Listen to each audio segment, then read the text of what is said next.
In 1537, in the Canary Islands, a boy was born who would later inspire one of the most famous fairy tales in history.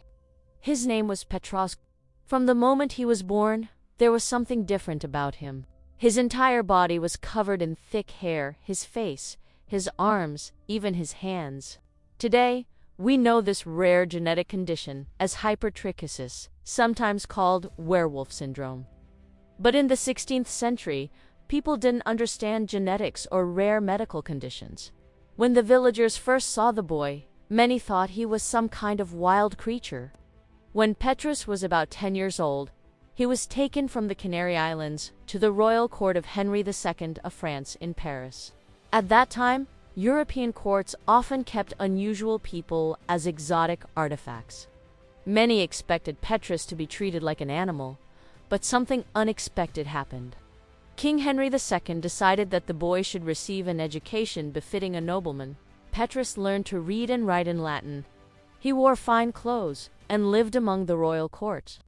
Little by little, people began to realize that behind his unusual appearance was an intelligent and kind man.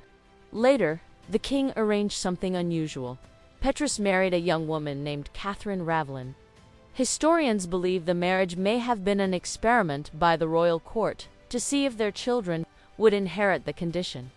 It is said that Catherine was initially frightened, but over time, a genuine bond developed between them.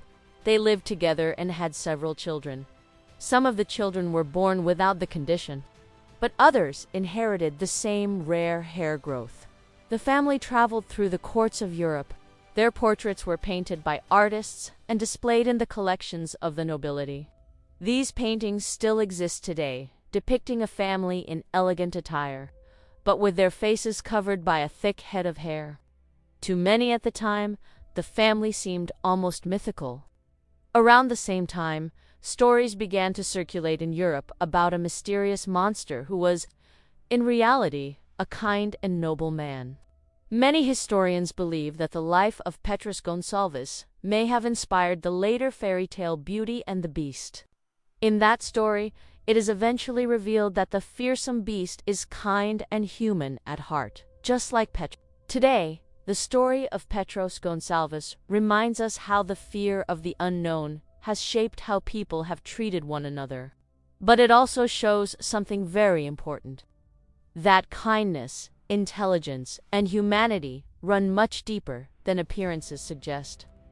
Perhaps the man once considered a strange phenomenon became the inspiration for one of the world's most beloved stories.